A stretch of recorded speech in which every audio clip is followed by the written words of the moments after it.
शाम का समय है। अभी हम आए हैं पटाया बीच पे और यहाँ पे अभी भी काफ़ी सारी भीड़ है, पब्लिक है जो वर्कआउट के लिए आई है। ये जो एरिया है ये एग्जैक्टली पटाया सेंट्रल मॉल के सामने वाला एरिया है। वहाँ क्या क्या मिलता है? ऑयस्टर फ्राई, ऑयस्टर फ्राई, लड़कियों को ऑयस्टर फ्राई बेचते हैं। नहीं पता है ऑयस्टर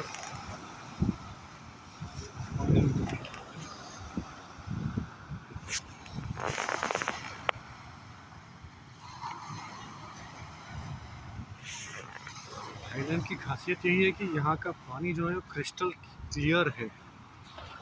जैसे अपने यहाँ पे गोवा में, मुंबई साइड में है, जितना वाटर जो है बड़ी है सी वाटर, उससे 100 टाइम्स बेटर और क्रिस्टल क्लियर वाटर यहाँ मिलता है। और उसी के चक्कर में इतना सारा पब्लिक है, टूरिज़्म है, कई देशों से लोग यहाँ पे आ रहे हैं टूरिज़्म के लिए। क्लीनलीनेस है, गाड़ियों का प्रॉपर मैनर है, लोकल पब्लिक का कोई टेंशन नहीं है। कहीं भी रहिए, कहीं भी घूमिए, घूमने की फैसिलिटीज़ है। हाँ, थोड़ा खर्चा होता है इंडियन प्राइस का कंपेयर किया जाए तो। इंडियन प्राइस अगर 1000 रुपये का कोई आइटम है तो यहाँ पे भी वो आइटम 1000 का ही मिलेगा, लेकिन बाहर पे मिलेगा। इसका मतलब है 1000 की चीज़ यहाँ 2800 में मिलेगी।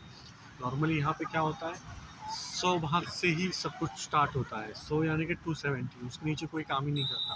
50 और 20 का तो कोई वैल्यू है ही नहीं। एक नॉर्मल पानी बॉटल आपका जो अपना इंडिया में 10 रुपये का मिलता है वो यहाँ पे मिलेगा आपको 10 का ही मिलेगा, लेकिन उसका वैल्यू एक्सचेंज करेंगे तो 29 रुपीज़ हो जाएगा। तो आप सोच सकते हैं तो महंगाई क्या लेवल की है। लोगों का अर्निंग उस तरह का होगा, इसके लिए चीज़ें वैसी है, महंगी है। और अभी मैं गया था पटाया सेंट्रल मॉल के अंदर, जहाँ पे देखा प्राइस लगभग सेम ही है। 1215 का एक टी शर्ट आता है, अपने यहाँ भी आता है, यहाँ पे भी आता है, लेकिन ये बात में है तो कन्वर्ट करेंगे तो 4-4.5 हज़ार का टी शर्ट तो शायद ही कोई इंडियन खरीदेगा। क्योंकि इंडिया में कपड़ा जितना सस्ता है कंपेयर टू यहाँ, वो और कहीं नहीं हो सकता। मैंने देखा है लोग कनाडा से या फिर और भी नॉर्वे से, यहाँ से वहाँ से लोग आते हैं और कपड़े खरीदने के लिए खास इंडिया आते हैं साल में एक बार। 1 साल का पूरा कोटा इंडिया से भर के लेके जाते हैं। आते समय लोग खाली बैग्स भी लेके आते हैं, बहुत बार देखा हुआ है मैंने। तो कपड़ा अगर लेना है तो India is the best place. घूमने के लिए भी नॉर्मल छोटी छोटी चीज़ें होती है, 200-300 देने में कुछ नहीं लगता, लेकिन अगर कन्वर्जन किया जाए तो 900-1000 की चीज़ हो जाती है। जो लोग स्पेशली घूमने के लिए आते हैं खर्चा करते हैं लोग, लेकिन वर्थ नहीं है। सेम क्वालिटी सेम चीज़ अपने यहाँ पे ब्रांडेड मिल जाएगी उसी प्राइस में। तो यहाँ पे 1000, मतलब एक दिन का अगर आप खर्चा पकड़ लो तो बेसिक एक आदमी का टूरिज़्म का खर्चा यहाँ पे 2 से 3000 तक मिनिमम है। तो अगर थाईलैंड में आना है तो 3000 मिनिमम पर डे के हिसाब से कैलकुलेट करके रखिए, और उसके हिसाब से ही यहाँ पे आपको खर्चा होने वाला है। अगर आप 5 दिन का ट्रिप है आपका तो कम से कम 15,000 बात, मतलब 45 to 50-60,000 आपके पास इंडियन करेंसी होनी ही चाहिए। ये तो यहाँ काम नहीं बनता है। बाकी आपके ट्रैवल एक्सपेंसेस और एयर फेयर वो भी अलग है, इसमें कुछ जुड़ा हुआ नहीं है।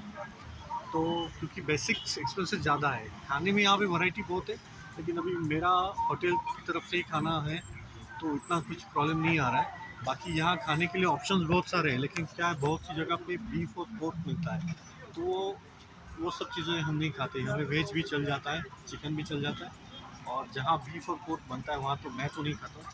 बाकी हर एक का अपना पर्सनल चॉइस है। यहाँ पे क्रोकोडाइल मीट भी देखा मैंने दोपहर में। बाकी फ्रॉक्स भी देखे हैं। अपनी अपनी चॉइस है, वैरायटी क्रैब्स है, जिसको जो अच्छा लगता है। Thank you.